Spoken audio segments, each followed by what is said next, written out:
तुझ्या अपयशाची त्रासदायक गाथा आता संपणार आहे आणि तुला अपेक्षित यश हे प्राप्त होणार आहे. तुझ्या आयुष्याचं कायापालट करणारी ती गोष्ट तुला सांगतो, तेवढी तुला कळली की तुझ्या मनोकामना ह्या पूर्ण होतीलच बघ.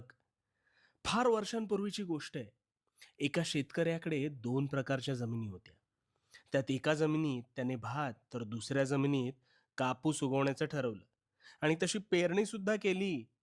आणि आता आपण प्रचंड नफा मिळवणार ह्या विचारात तो मग्न होता. पण खरं सांगू का? ना भाताची शेती धड झाली, ना कापसाची.